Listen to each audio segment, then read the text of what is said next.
On today's episode, the last 5% is what is a biblical woman? Now I have to accept a man in my space again. We've spent all of this time saying no, and now I'm sick of seeing people struggle and drown in the wave of modern feminism. Eventually, Sarah does get to have that child that God promised her, but all of this destruction and chaos has happened. At least 4 different guys come up to me and say, I feel like I know what to be looking for now. It is no accident that we are male and female. We are both sides of the same coin, that we are the image of God. And when we work together, that's when people see the full beauty of all that God has done. Welcome to the last 5%. I'm here with Jonathan Moynihan, and we are in episode 3. Boom. Can you believe it? Who'd have thought? Not me. Hey, not me. Episode 3, we also have with us the powerhouse. Part of the Mosaic. Oh, yeah. Couldn't do this episode without her. No way. Had to bring her in. Talessa Sokoly. Talessa. Hi. Thanks for coming in. Thanks for having me. Yeah. Why did you say yes to doing this? Well, one, I try to say yes to all things that are scary. Helps me grow. That'll preach. Do hard things. And I'm really passionate about this topic. I have been helping lead our theology women's group for the last few years. Thanks to Amanda Weichel for setting that up. Talk about a powerhouse. Boom. And so we talk about this every semester. I think we've been doing this 3, maybe 4 years now, and every semester something on the topic of women pops up. Right. And so I was excited to jump in. And I'm glad you're here. Thanks. It's going to be great. I think it's going to be great. All right. On today's episode, the last 5% is what is a biblical woman? A little bit from the sermon, but we're going to expand on it a lot more. We're going to talk about how we got here. Like, how did we get to this modern age? We're going to talk about feminism, get pumped, and also, for some reason, the Industrial Revolution. Yeah. Which, look at your eyes. Look how excited you are to talk about history. And then from the message, but we're going to expand on it, is women are designed to be helpers? Question mark. That sounds bad at first. Don't like that. Yeah, but you should keep listening because we're going to give. I think we're going to give. That's called a hook. That's called a hook. Listen, and then at the end, we're going to get real practical as we always do, talking about how we do this, and not only how we do this, but like. And not just what does it mean for women, but also for men. For men, for singles, for women without kids, for families with kids. Like, what is the complexities of this once you actually get into this? That's right. Are we pumped? Pumped. Absolutely. Okay, sweet. Before we get started, Jonathan, I'm very curious. I've been curious all evening and all morning about, you preached a sermon on womanhood. Yes. A man preached a sermon on womanhood. And you did great.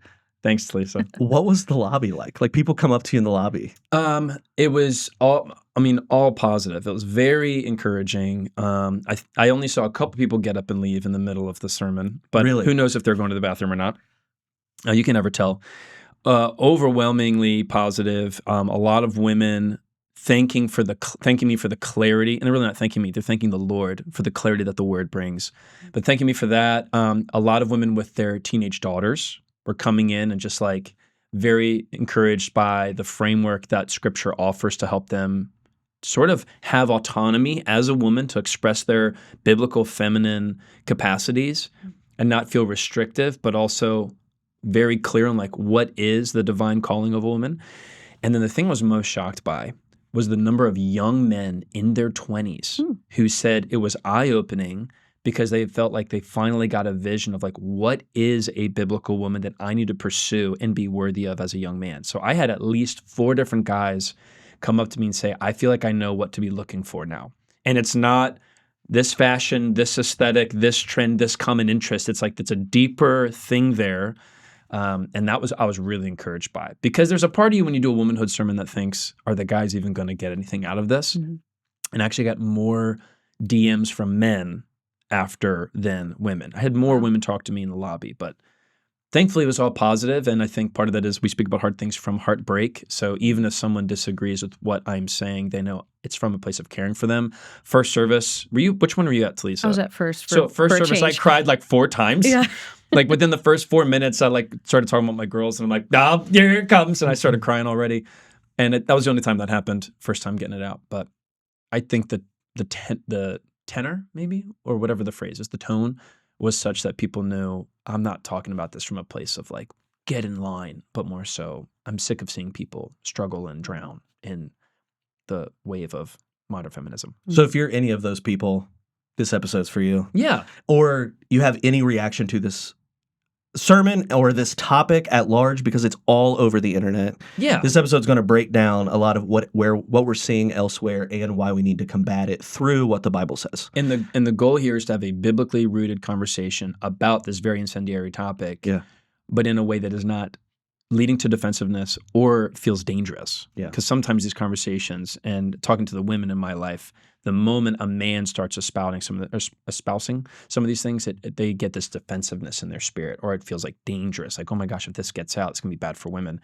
But that's not going to be the case. Yeah. So tell me, like, as we lead into this, we're in the series Weeds in My Garden, where we have picked, these are the things that we think are eroding our culture, our society, choking our people. Out our well-being. Yeah. You made a list of however many things, and you picked 4 of them. Yeah. And this made the cut.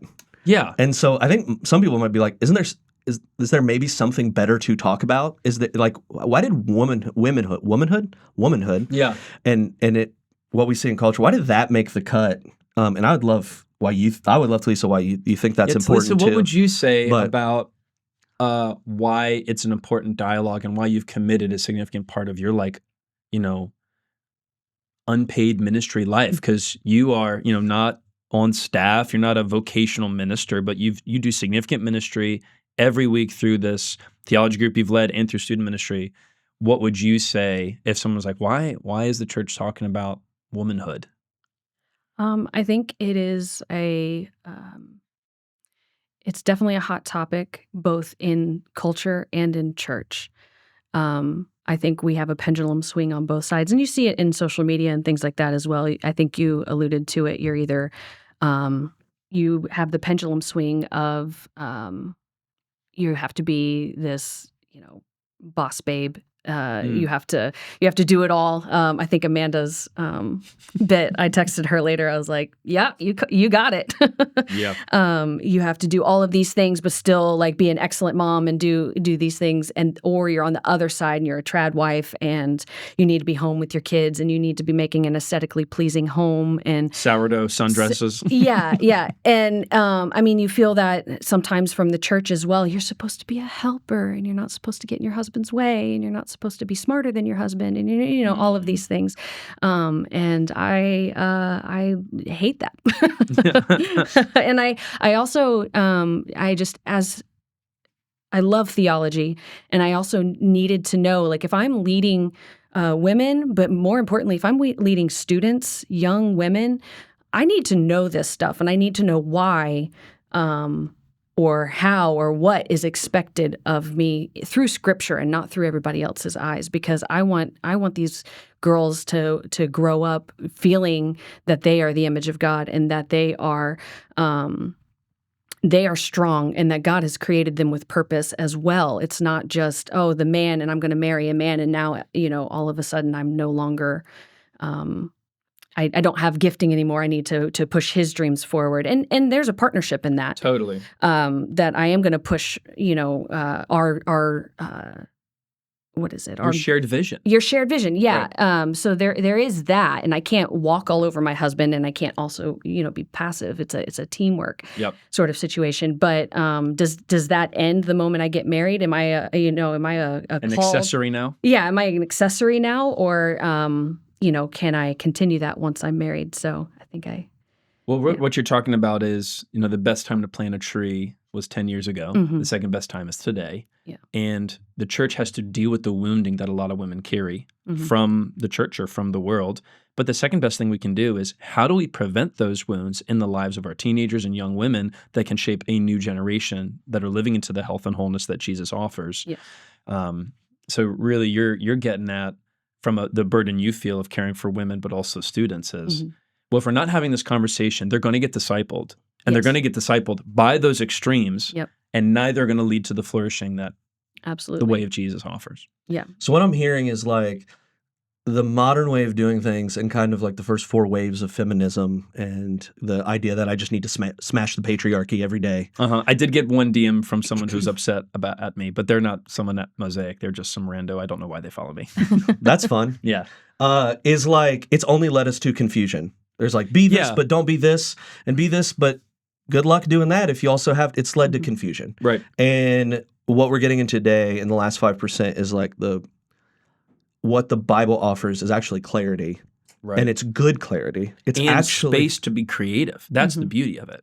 There's clarity and space for women to be different and have different wirings. So like we said on Sunday, we have a counsel for a tech acquisition firm who champions her husband and her kids, but she dominates. She's one of the smartest people in our whole church.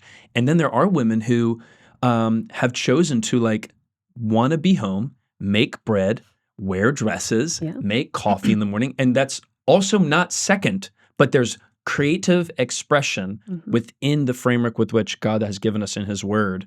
And I think in an attempt to grasp for control, we tend to prescribe one or the other. That's what the world does. Instead of being the open-handed love of God to, here's what I told you to do. Now go play in the sandbox. Like it's a big sandbox. Yeah. We're going to get to all that late, like at the end of this episode. Great. So please keep listening. Okay. We're going to talk about what creativity looks like in every context. We're going to talk about like, where do we see this grasp for control? Like, is that an original thing from Genesis a little bit? Yeah, like maybe we'll play around with that. We'll see. But I think it's important to kind of discuss how we got here. Yeah. I think there's some interesting last 5% on like how we might have gotten here. Jonathan, you in your message, you gave like a very brief, like, if you don't know what feminism is, here's the 4 waves. You said women are the first wave of feminism, starting in like late 19th, 20th century, is women are equal. Late 18th, 19th century. Yeah. Yeah. Can I just run through it? I would love for you to. Yeah, so first wave came from late 18th and 19th century. It was the pursuit of women being equal to men. And so it was women getting educated, women having jobs, women, having the right to vote was even later.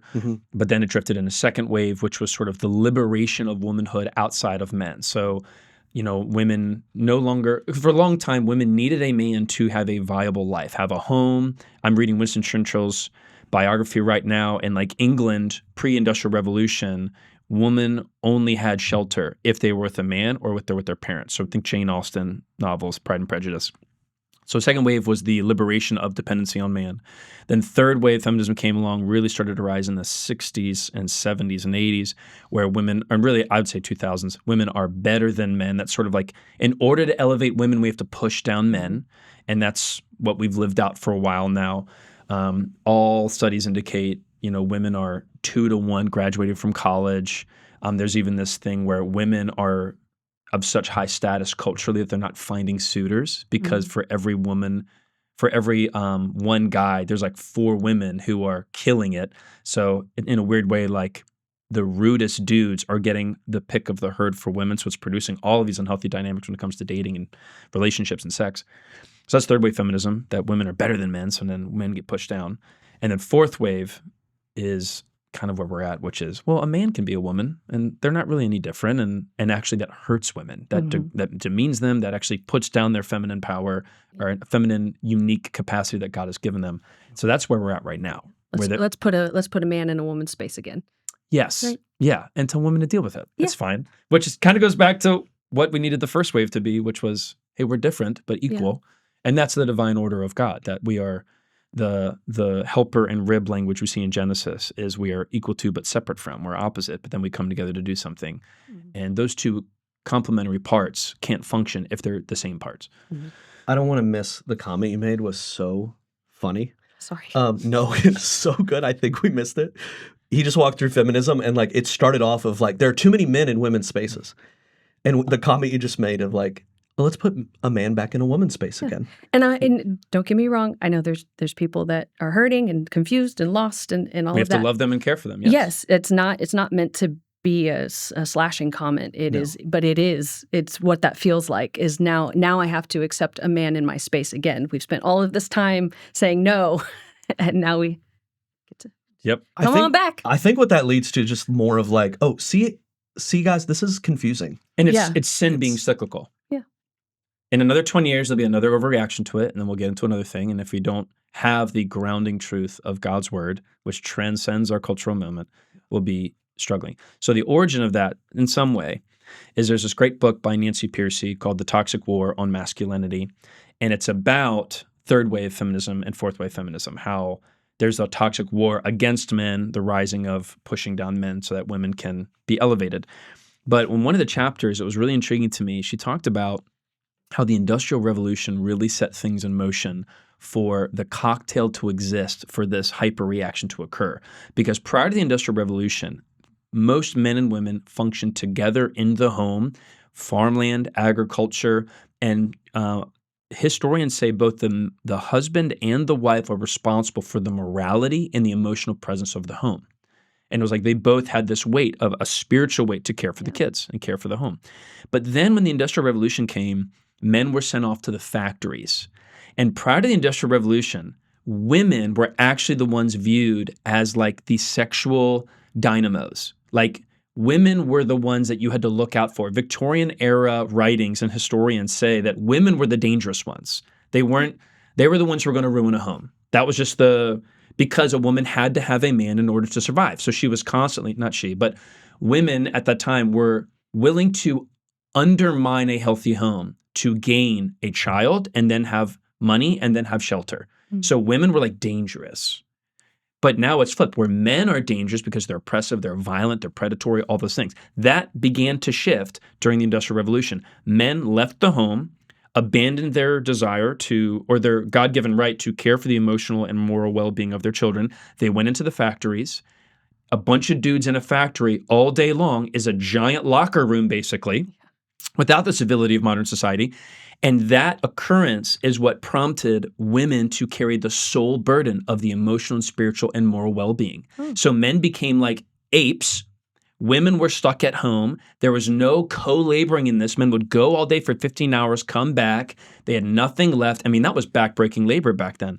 Then everybody moves to the cities. Everything gets crazy. And so that laid the foundation, she says, along with some other scholarship, that that is how everything got started, because men just abandoned the moral and spiritual burden that they were supposed to carry with women that we see in Scripture, and they kind of outsourced it to their wife. And eventually, that is a burden no single person can carry. You know, that's why single parenting is so difficult. But the Industrial Revolution had a major part in where we're at today. And I think it's interesting that if you're not careful, the modern life script is still that. If a Christian man is not doing his job, he's going to go to work, grind all day, and then come home and then outsource the discipleship to the wife, the morality to the wife, caring for the home for the wife. And like that in its own way is destructive, even though you may not see the wounding for a long time. Yeah, that's fascinating. I never really thought the Industrial Revolution kind of set it all going. So tech, that was technology. Yeah. Tech changed the home. Now we're living through a different one. That's a whole other podcast we can talk about later. I mean, I'm kind of interested in a little bit of it today. In case I missed it, I of course understood everything you just said. Sure. No questions there. There's a lot of words. But not always smart. No, it's good. Where do we see that today? Like, draw a straight line from like, oh, this happened in the Industrial Revolution. Yeah. How is this like? So men left the home and stopped being co-laborers to build up the morality and well-being of the home. They left. All that weight went on women. And then for like 50 or 60 years, women are isolated, alone. You know, the Industrial Revolution goes from being in warehouses and factories to then like Madison Avenue. So then the men are still gone all day. That's the cultural expectation. But now they're drinking during the day. They're being promiscuous. The wife is still at home. She's trapped. Often in those environments in the 40s and 50s, there was no space for like talking about domestic violence or emotional abuse, or, men were expected to cheat. Women couldn't. And if they did, they were out of the house. So there was still this hyper-dependency on man. So the desire for equality to be co-laborers in the mission, and then the desire for them to be liberated from men, because all of there's a lot of good virtue in like being present with the kids at home, but not when you're doing it on your own, but in a marriage. So all of that like crap stewing over time is what then exploded in a hyper-reactive, pendulous way of we got to be equal to men, and not only that, we have to liberate from men, and not only that, we have to be better than men because they've suppressed us for this long. And I think it's not really a man's, it wasn't like something inherent about men to do that. I think anytime you take a man or a woman and remove all duty and all responsibility, it's only going to bring out the worst parts of us. And that was the life script. So all of those things connected to getting us to the place where first, second, third, and fourth wave. And then in some ways, because of the way money rules our world, feminism activists can't settle because they still need funding and they still need money. So every activist has to keep going or else the money dries up. And I think that's where things just continue and continue. And you even see this in conversations in the gay community of like people fought for equality, equal rights. But then if you don't keep pushing on those issues, the money dries up and nobody cares anymore. So once you get what you want, you have to keep going or else it's over. I want to go down a path real quick based on what you were saying about like men leaving the house and a woman being alone. Like one of the things I see or hear, I don't know about you guys, with feminism and with this weed that we're talking about is like kind of the empowerment of single moms.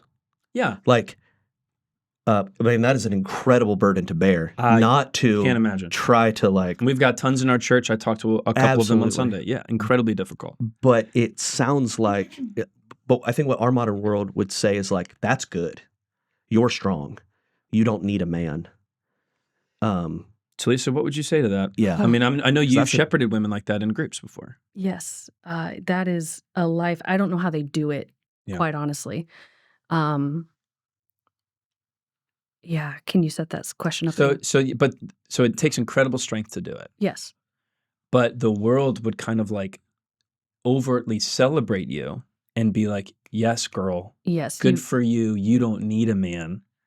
How does that hit having sat across from women who are like in the middle of that difficulty? I think it celebrates the wrong thing. I think you're boxing in women that you're strong and you've got this, and all that's true. You are strong and you have this, but there also needs to be space to be broken and vulnerable and like have somebody to lean on. I mean, moms that have to do it solo, and even working moms that have, other working parents. It blows my mind that, to have to compartmentalize your life in such a way. And so particularly single moms doing it, I just feel like they could use that community, and their spouse is carrying that burden. It's, you keep using that word co-laborer, and I love that because that's the Genesis 1 expectation. I would say, I love that line, we're celebrating the wrong thing. I can celebrate the strength that someone exhibits by enduring incredible difficulty while also wishing they get out of that difficulty. Yes. And when I meet a woman with a child and she, there's no man in the picture, I'm not going to think she's less than at all. Like I want to equip her and empower her as best I can to live into the story that she is in. At the same time, I'm not going to pretend that's ideal for her or for the child, because every major metric about a child's upbringing is hindered if it's a single parent household, both man or woman. But there is something unique about not having a man in the life of a boy specifically. So if you look at incarceration rates, the number of them who only had a mom and no father, it's not good. But I do think the world, we've talked about this last week, the world thinks affirmation is love. So to love a single mom is to affirm the mom and say, nothing's wrong, everything's fine, you're strong, and not confront, And there are women I've talked to who like have been so wounded by a man, they'll never want to open their heart up to another guy. I get that. But then we have to be realistic about the difficulties that are coming their way. But if we just say, oh, you're strong, yes, queen, you got this, you're being blind to the liabilities in your life and the life of the child. And that is where the church comes in, because there are Amanda's husband, Nick. I remember there was a woman who brought her son to kids ministry, no dad in the picture. And so what did Nick Weichel do? He developed a relationship with this boy. And when he had his 8th birthday, he invited Mr. Nick from kids ministry, and Nick went.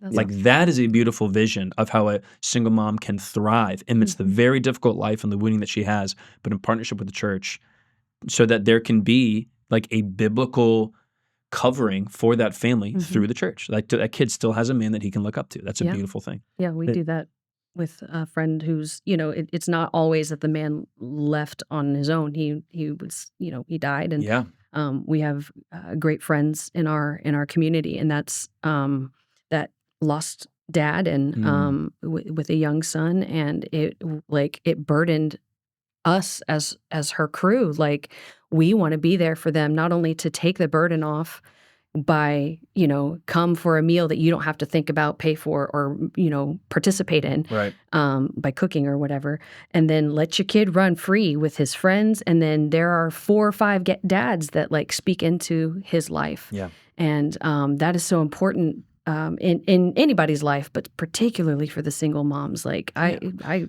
Can you imagine, I don't want to miss what we just painted here. What you see at Mosaic and at the church is that a single mom, if she's affirmed in this you go girl, she gets to do it on her own, and it'd be really hard, but she's affirmed.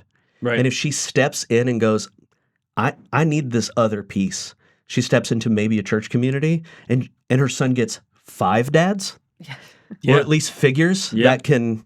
but we don't get that, and if we just stick with this empowerment of a woman to be strong no matter what context she's in. And a modern woman, it requires strength to even do that, because she has to cross the party line and admit, maybe this isn't ideal, and maybe I don't need to pretend everything's great and I'm all good. But that takes strength. And I don't think most single women, at least the ones that I've bumped into, they don't want that. That is not their favorite thing, is to be doing this alone. Yeah. That's good. Something on the last 5% we want to do more of, especially, is the last 5% of Scripture. Yeah. And okay, you heard the sermon, go listen to the sermon. It's great. But we're here at the table, and we're can we double click and open up and get weird and curious and maybe skeptical about even Genesis 1. Yeah. I don't know, do you guys have any, as you've read it and reread it and listened to the sermon and read it again, do you have any curious stuff about Genesis? I have something and a question I want to ask Talessa. We've not talked about this. And I don't know how to say this in a way that's PC, so I need her help. Okay. So you've been in church context, I've been in church context. When it comes to the chief sin of man, we think of passivity. And we go back to Adam, the story of how, the snake whispers to Eve, she eats the fruit, she hands it to him. It says he was there with her. And everyone's like, Eve is the one that caused us. I'm like, bro was right there. So the passivity of man facilitated the fall of humanity. So it's easy for us to say, man, the chief sin of man is passivity. Man, you got to step up, you got to be assertive, you got to lead. I've never heard a church context look at what is that chief sin of woman derivative of the fall account. I'm glad you're asking We all the say question. passivity is man's problem. Yes. True. And everything stems from that. But the question I have is okay, Eve was there. She listened to the whisper. She took the fruit. She ate the fruit. I've not had language around, okay, if there's a shadow side of man that we have to call out, that shadow side of woman, it feels wrong to say reaching for power, because then it's telling women hey, women, I know you didn't have power for hundreds of years, and that was, that feels bad. And in countries where women have no power, society decays. In every international society where women are suppressed, things go bad. So the chief sin is not don't grasp for things, but what I kind of landed on talking to some women is I think the chief sin of woman, according to the Genesis account, is a denial of the power God gave you and a desire to usurp the headship that the Lord has put over you, not just in Adam, but in the Father. Yes. And so it is a reaching, but it's an undermining of authority and a neglect of the own power that they've been given. Yeah. I don't know how to say that without sounding no. old, I think but talk about that. Yeah, I think you hit that on the head. I'm a talk around the bush. I'm a verbal processor, so please don't take any one thing I say off the bat, and hopefully you can narrow it in. So, recently, actually, if I can shout out another church, Tyler Staton did a sermon series over the summer in Genesis, and wow, blew my mind. I'm going to make a note to go watch that. Yeah, it was so good. I mean, started with Tim Mackey, shout out Bible Project. Started out with that, but then just every pastor that got up and talked about Genesis just was mind-blowing. But yeah, I think it has to do with this. It's a grasp for power, but it's more of a lack of trust that God has said, and I'm going to trust that God is going to do what He said He's going to do. I'm going to take Him seriously, and so what Eve does is, yes, Adam either had to convey it or Eve, got to hear it from the Lord. I don't know, but she doesn't know. There's a lack of trust. There's a lack of trust. So she's like, and we all struggle with that, but especially as a mom myself, even now, I'm, almost 40, and I am only just now being like, no, I can actually trust God to do what He said He's going to do. And then you also see it with Sarah and Abraham and Hagar, and like they didn't trust there. And, right. So no, I think you hit the nail on the head. It's not just a grasp for power because I want to elevate myself. It's a grasp for control. It's that kind of power. That hits so much better though, that trust language and that control language, because not every woman gets into trouble by looking for power. I wouldn't say that's a thing, but there is a lack of safety, so it needs control. And there's a lack of belief that this person is looking out for me, which, throughout history, being the more vulnerable of the two in terms of bone density, muscle mass, size, trust is necessary to survive. And if you don't have that, then it's like a very scary life to live. Yeah, that makes a lot more sense. And it gets deeper. Power would have been sort of like the false symptom. Yeah. But the grasping for that or desire to undermine a good person or loving God, it's, I don't trust. And that makes sense that like the whisper of the serpent is, did God really say, which just plants the seed of like, does He really looking out for you? Does He really know what's best for you? Yeah. And there was a very interesting piece in the sermon series that, and I hope I don't butcher it, but in Eve, post-fall, that's when she gets pregnant, right? Right. And she almost boasts, the language in the Hebrew is that she's saying, I birthed these children, I have created. Whoa. And so it was this pride of I've done this for myself, and we see that in man, but totally. But I think in reading it, that had never been, that was eye-opening. Because that is what I do. It's like, oh, I have done this thing. I have made my home this way. I have raised my child to be this way. And it's not until she has Seth that she says, no, it was the Lord. I have partnered with the Lord, and He gave life. Wow. And I think it's just fascinating. So yes, that lack of trust and that feeling like I can do it, and that's pervasive now. I can do it as a single mom, and I can, I am capable. I'm going to take care of this, and I lose the trust. Of knowing that the Lord is the one that provides, Lord is the one that gives.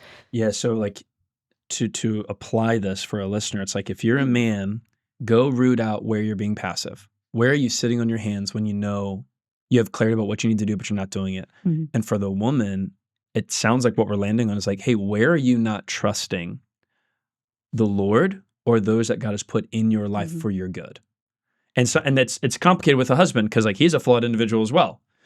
But if the North Star is Christ and His Word is our guiding anchor, then where are you not trusting? And in week 1, we talked about this. Like we say we believe in God, but we often don't believe God in what He says. And that's like the wrestling match for the woman, it feels like, absolutely, based on what you're saying. And then obviously the symptoms are looking for control, ego, all those things. Yeah. I'm glad I asked you because that was really helpful. That I literally will use this language now in pastoring. I have a few follow-up questions. Yeah. Just because I'm interested. You mentioned Sarah and Abraham. I think you should do a too long didn't read on that story because the Genesis story is like there's a snake and a talking thing and a tree that is in the middle. But this is a much more rooted in it's a different genre in the Bible, and I think would help people connect, use that language of trust. And how do you see that play out in that story? Yeah. Too long, didn't read. God came to Abraham and said, I'm going to give you descendants. But they're old, and they think... Very old. Very old. Super old. Super duper Not old. like 45, little old to have kids. We're talking like 80? Yeah. Right? Something like that? So they're very, very old. And he says, I'm going to give you kids. And he even takes them out into the night sky, and he, points up at the stars, and your descendants are going to be numerous. And so Abraham's like, cool, yeah. And that's what God says, that he counted Abraham as, that was his faith. That was his righteousness, is that he believed that. And then Abraham goes and he tells Sarah, and Sarah's like, yeah, right. Are you kidding me? Like, I can't do this. God, you're nuts for trusting. She doesn't trust. She doesn't trust. And so, and to be fair, it was like 10 years before she ends up having. Not only is she very old, yeah, but she hears this thing from God, and then a decade passes. Yes, yeah. So, but again, you see, I'm thinking of this again. You had God tell Abraham, right, who tells Sarah. And I don't know if it's the full aspect, but the thing you read is in Genesis, God tells Adam, Adam tells Eve. Whoa. And so you see this connection. Whoa, girl, this is good. Oh, boy. What did we stumble upon? They're connected stories.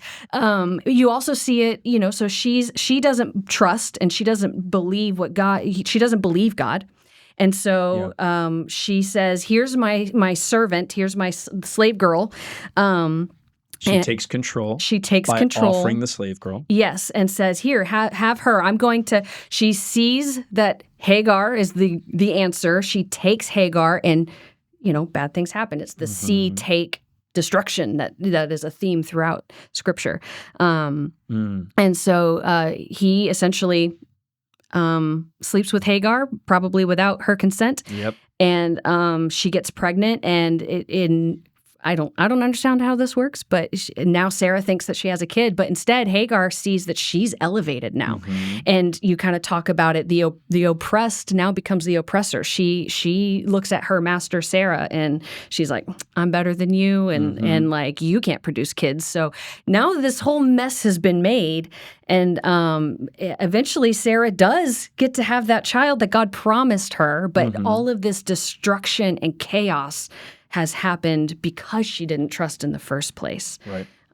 So I don't know if I connected that. Oh, you did. You don't know if you end connected that sentence with an insecure don't statement. Beautifully connect Genesis to Sarah and Abraham. Yeah, and what we see is sense. a word from the Lord given by a husband, a lack of trust, reaching for control, calamity ensues. Yes. In both of those stories, except in the second one, instead of reaching for a fruit, it is, I'm going to reach for a control. I'm going to bring in a slave girl to go bring about what God has promised, but through my means. Yes. And I think that is really the dysfunction we all live into. How do I not hear what God has offered and then reach for it in my own means? And that's true for man or woman, but there is something really unique about that. I'm glad you asked that question. We just got a lot of gold there. A lot of gold. That was great, dude. Honestly, that's a sermon. That's been the last 5%. Thanks for coming, everyone. Bro, so good. If you are still listening, though, we have went, how have we gotten here?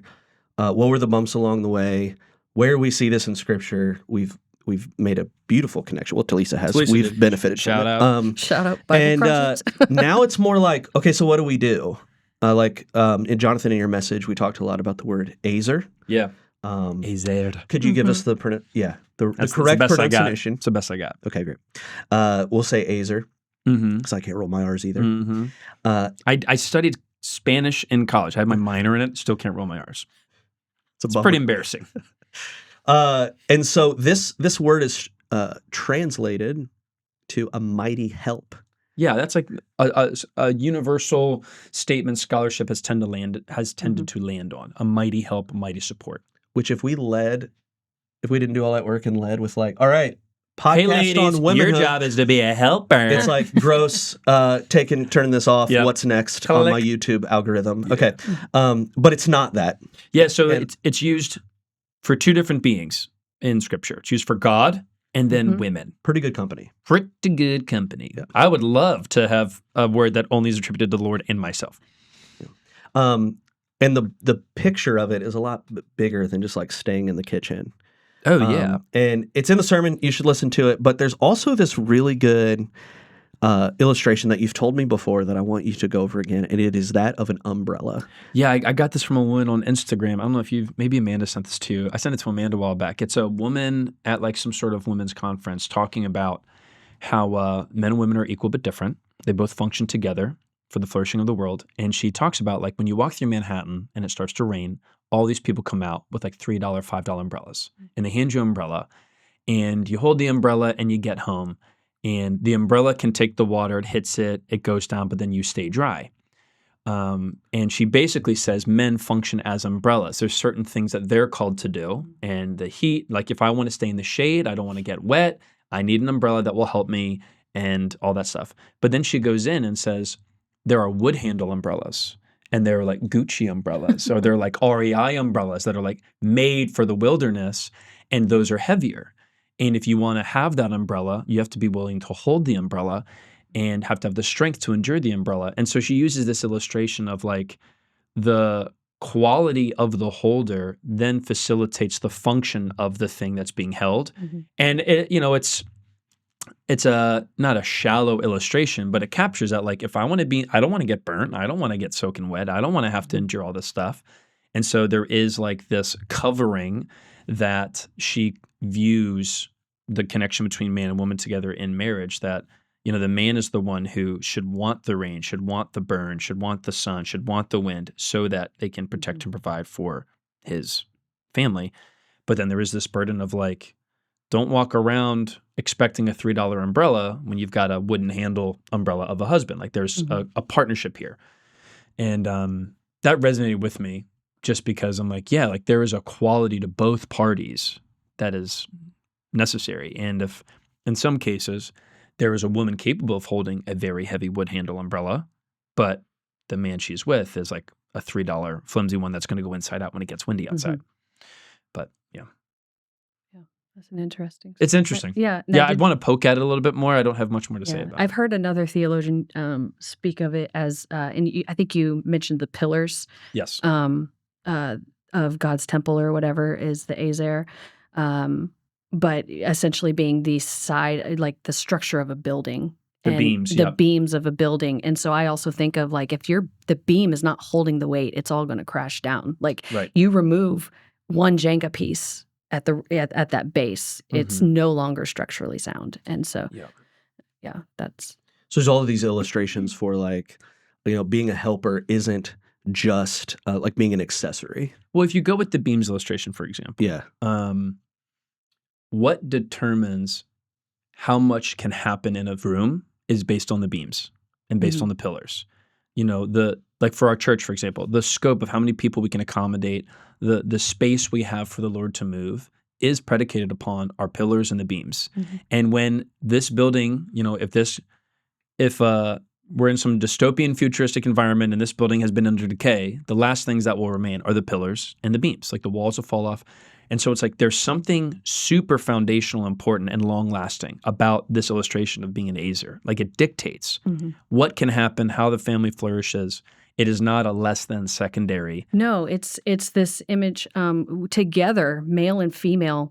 We are the full image of God. I mean, you spoke yesterday about the women that God is described as mother in some passages. So he has both. Like we hear about the mighty fortresses are God. We hear about the God that's going to protect and he's going to plan and all of this. But he's also comforting and he gathers us under his wings. And he's like there's very motherly aspects. And it is no accident that we are male and female. We are both sides of the same coin. That we are the image of God. And when we work together, that's when people see the full beauty of all that God has done. And I feel like that's something that is so important in the home, but it's also for our single friends. Like that's what the church, the body does. Right. And when you're able to work with, you work with a strong man and a strong woman, we're pushing God's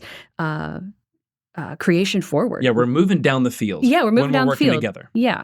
So I think that's important. It's not like you're just a helper who gets to support the man. No, you're the helper that is supporting the man who is pushing the vision down the field. And it's the Ephesians 5 of God's mutual submission. Yeah. a woman who is told, submit to your husband, but to a man who is not submitting to Christ in sacrificial death to self-love, we get wonky real fast. And there's got times when I talk to men who are like willing to die for the wife, but the wife isn't walking with Jesus. That gets wonky really fast. And it's this mutual submission, mutual partnership, right foot, left foot. Hopping on one leg only goes so far. You need both.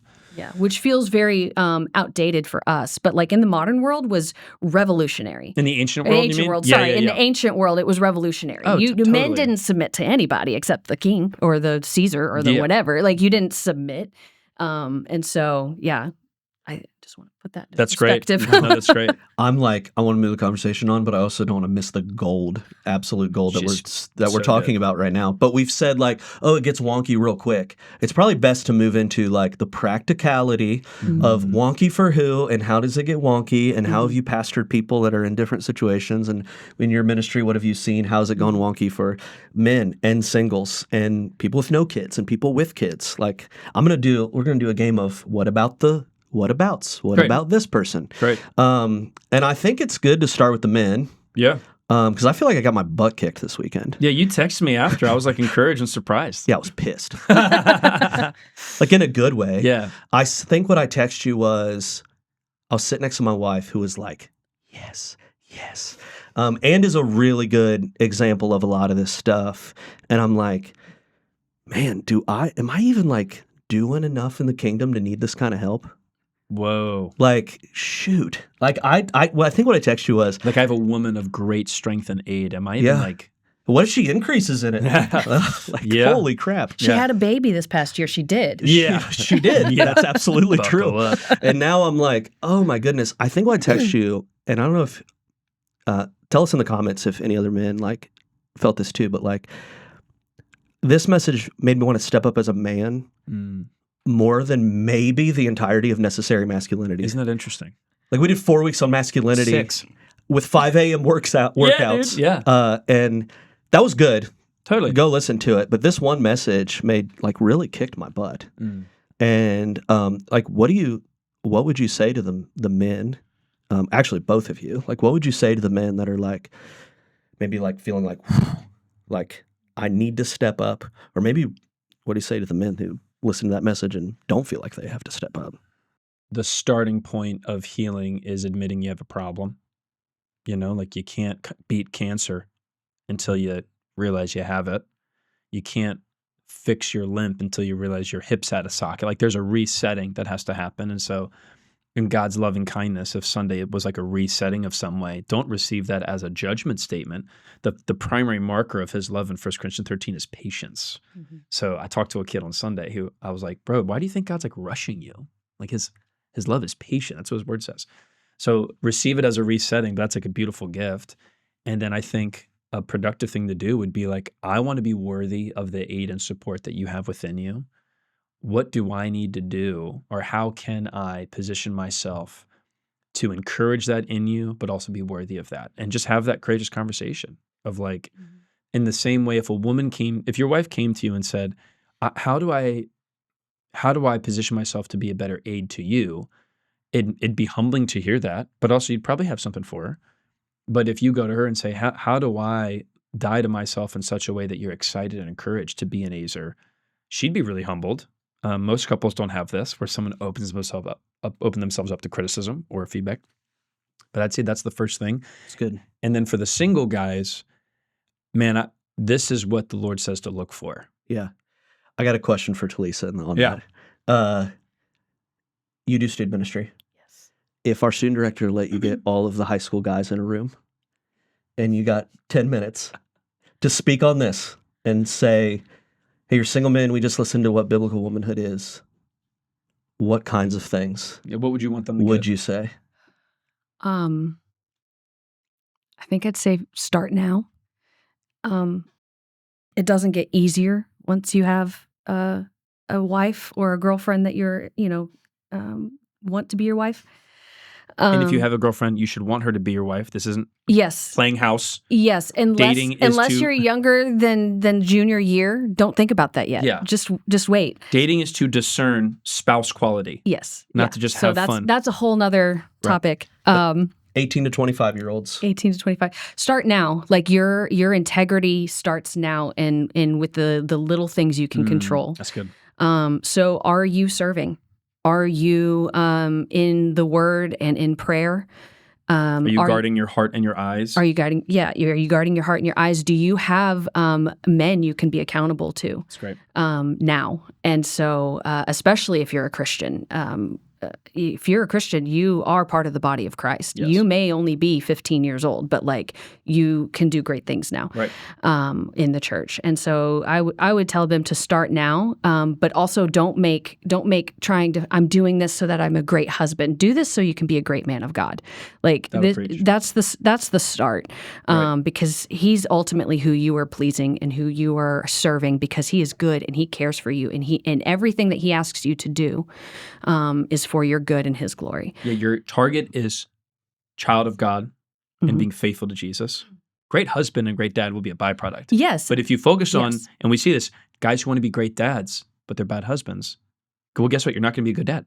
No, because they're watching. Yeah, that's right. Like all the studies indicate, if you want to be a great father, you must be a great husband. Mm-hmm. And, to play that principle out, it's like, if you want to be a great husband, great boyfriend, great dad, just go follow Jesus really well. Watch what happens. Yeah. And because the what you do in your life is going to pan out of that. It's going to flow from that. Yeah. You'll be abiding. Yes. Yeah. So the main two ways from your sermon that women, well, really everyone, can begin to pick out the weeds that we see in culture is this desire to be an ezer and to help men, to partner, to co-labor with men. And also this, like, I loved that you said this architecture, this divine sacred architecture to be for motherhood. Right. And so when you think about the spectrum of where any woman might fall on the ability to do that or the desire to do that, right. What about let's just start, I think, maybe like with what about a younger woman, single, wants to be married, not married yet, pursuing that, maybe struggling with who to pick or where to start. Is that enough? What would we say to them? Well, what do you say? How do we apply this? How do we actually do it? If you're single with no kids, and you've got a longing for motherhood and for somebody, do what Talessa said as a woman to the guys of like, pursue Jesus, become the person you're looking for is looking for, number one. Number two, put yourself in environments where you're going to get around other image bearers of Christ who are running after the same thing. And then number three, look for opportunities to practice your motherhood, serve in student ministry, serve in kids ministry. There's a woman in our church who's a nurse at Johns Hopkins, incredibly impressive, athlete, sharp, very brilliant. She serves in kids ministry because she gets to practice motherhood. She gets to love on these kids and be a presence for them. Those are all very productive things. They're not going to suddenly bring about change, but it will be like tilling the soil for God to work and move, because it's going to take time. What do you say to a woman who this weed might have overgrown in her life, and what she's feeling and what she wants to say is, that sounds like insult to injury. There's a thing that you're telling me I should want divinely. I can't. I want to. So you're telling me to like settle? You're telling me, is that a settling? Is that a like do it anyway? I think to reject serving children because you can't have kids is to say, God, I don't trust that your word is right and that you put this within me. So it's the trust thing. And,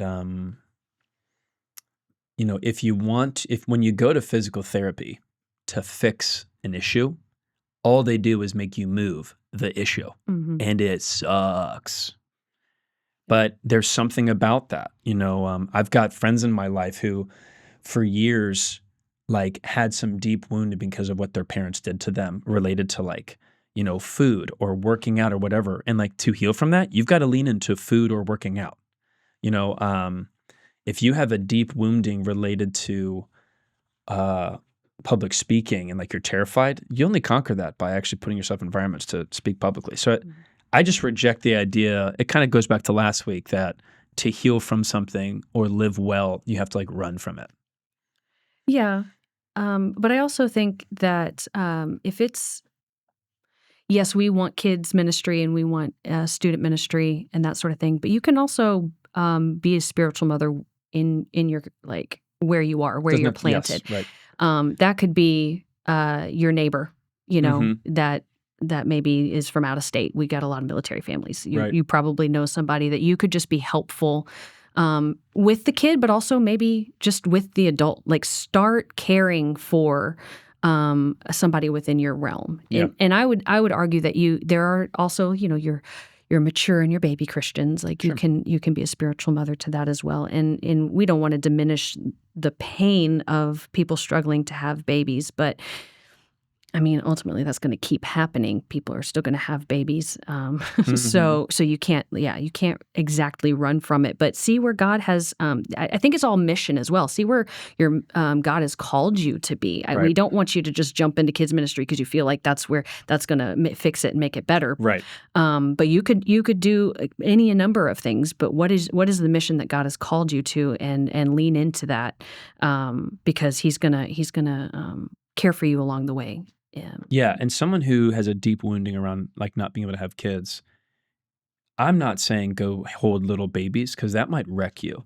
Mm-hmm. Like when I was quitting partying in college, I knew for about 2 years I could not go to a party.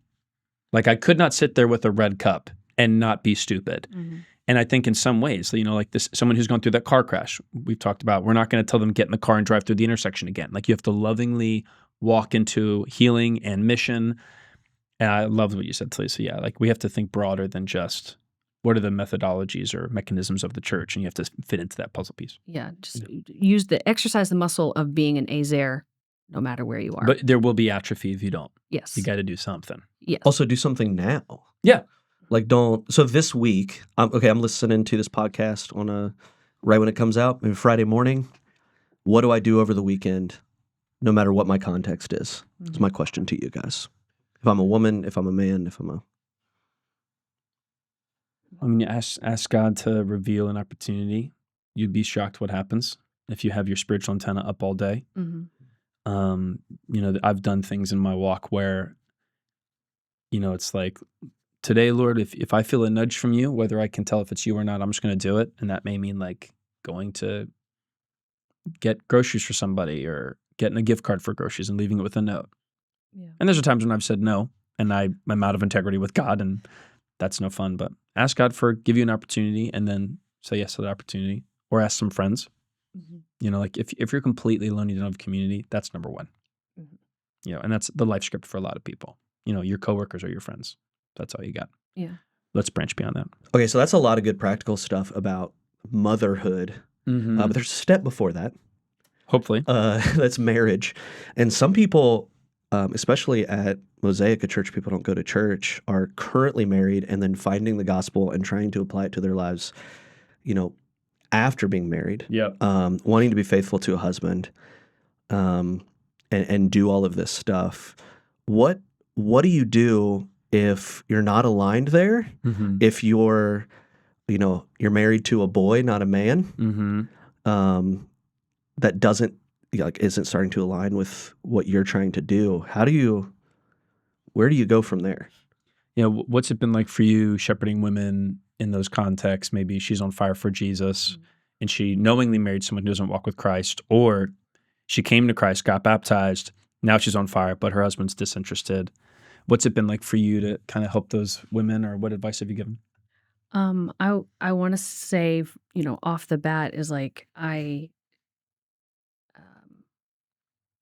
serve your spouse, and you get to be the light of God. I think that's Paul talks about, mm-hmm. that being like through your conduct and how you serve the Lord, and so that may mean remain faithful to church, bring your kids to church, whether your husband goes or not. That's good. It's a very practical thing. Yeah, very practical. Serve. I mean, I know a handful of women that like their husbands don't come, And but they're in their kids. The kids are at Monday and Tuesday nights for Mhm. students. They are serving every week. And Which means, listeners, that their kids are attending two services Mhm. because they're attending one and serving the other, Mhm. which is not a small thing, Yeah. but that's And an intensity there. yes, and first and foremost, like pray, continue to pray, because prayer moves. Right. Prayer moves mountains, and including your husband's heart. Mm. But just because your husband isn't leading, the family through Bible studies or whatever, doesn't mean that you lack the responsibility to be doing that. So I would just tell people to make serving the Lord their number one goal, with the intent of like showing God's goodness to their unbelieving spouse. And I think with that, the anchoring of 100% grace, 100% truth is paramount. So you're going to have to show grace to your spouse. You're going to have to show grace at a clip that you're not receiving. Yes. Because your spouse is not rooted in the grace of Jesus. Mm-hmm. But that also means being married to a non-believer does not mean caving on the convictions of God's word. And so if and when there are opportunities where there's division over what Scripture says regarding your children and stuff, you have to still stand firm and articulate, but in love with the person who sees you sin the most. Yes. Which is very difficult. Yeah. So there are going to be instances that say tithing may be one of those. Like you want to tithe, right, but your husband that's why would your something- husband want to give money away? No, yeah, right. So I think that you not tithing to the church from your joint banking account, I think there's a covering for you on that. Like that is not you that's not you being disobedient. Maybe there's ways you can do it. You you tithe from whatever birthday money you get or whatever. But if you there are some things you can't manage while being a wife that honors her husband still the way. I think of a woman who I know serves in student ministry whose husband is not a believer, and she knows submitting to his plan as the breadwinner is a method through which she can display trust and honor and not create a rift that gets in the way of the gospel. And so she doesn't even she does what you're talking about, but doesn't fight that battle because she's being faithful to what she has, but not also undermining her ability to preach the gospel. I think of this story from 2 weeks ago. Third service, we had a man and his wife in the tub. He was an atheist, but his wife began asking questions about his atheism. And one time he was having a discussion with his brother, who's an atheist as well, and she said, well, why don't you take the position I would have as a contrarian, because you love that, and just and let's just see how this goes. And he had a playful debate with his brother over dinner, I think. And while doing the contrarian side, he came to realize there's actually less faith involved on this one than being an atheist. So he got baptized last week with his wife in the tub. She lived out what you're talking about. Yeah. But it'd been years. Yeah. But it's like the prayers of a righteous person produce a result. And but it takes a long time. Yeah. And to take it back to what we talked before, if she manufactured or dominated him, right, or try to come up with a way to manufacture his baptism on her own, or said, if you don't get baptized, you're it wouldn't have led to him on his own. Right. She supported and helped, and it actually led to conversations where he found. Yeah, and no matter who you are, if you're married to a spouse who doesn't follow Jesus, you are the Jesus they will see every day. Yes. You are the gospel they're going to hear every single day, and it is not fair, but it's your burden. Yeah. And I don't say that with any sort of figure it out, but I'm like, what an opportunity. Unless you are currently dating somebody. Yes. And if you're dating or engaged to someone who's not a Jesus follower and it's a lady, what would you say, Talessa? Get out now. No, I mean, there may be, if his heart is open and you guys want to continue to maybe come to church and he's exploring it, maybe that's something that you can do. Maybe. What would you say to Edith? I'd say get out, girl. Yeah. That's her daughter, for the record. I think that points to what the advice is. Yes. What would you tell your daughter? Yes, but there's also sometimes they're just not going to listen, right? So Of course. So the hope would be that you would just get out. It's actually easier if you just get out, and if that person loves you enough and sees that this is important. Again, you can't manufacture it, but I say don't put a ring on it. Don't sign the documents until you see if you have that opportunity, because God wants you to be with a partner who's going to support you, and that you're going to be able to support, and you're going to run after the mission that God has given you. He will be worthy of your mighty help. Yeah, He wants you to do that. Yes. He doesn't want you to have a broken wheel, as you're moving forward. So wait, be patient, even if it takes the 10 years, like Sarah. Like, believe him. And yes, you love this guy, but it's going to be okay. Your heart will mend. You've seen how this movie goes. Yes. Yeah. It doesn't, what they do now, if they're not going to change when you get married and the spousal arguments happen, or when the kids come and you're tired, and he's not going to, I mean, without a move of the Holy Spirit, right? He is not going to do that, because it's hard. And to the Christian woman listening to this who is waiting on that boyfriend or that husband or dating somebody, but he's not of the cut that the Lord prescribes, I'm going to connect this dot for you. Will you trust that what God says is best? Yes. Or will you reach for a result because you don't trust God and just date a guy who you shouldn't? Like, you are facing an Eve and Sarah-like moment. Yeah. And you have to decide, am I going to reject this dysfunction embedded within me and not trust and reach for control in my own way? Or am I willing to trust that when the Lord said, do not be unequally yoked, it is for my good, it is what I need to do, and I cannot falter in this way? Yes. So just to tie in all the beautiful stuff that you said, like, that is the moment. Yeah. And the same way for a man, it's like, there's guys who are Christians who are dating women who are not Jesus followers, and you are passively standing by at the bush, and you're not acting when you should act. It's all of us are in this space all the time, but this is a significant moment. And I know women in our church who would love to cave, who would love to just stop having standards, and they're they're women of quality, women of brilliance.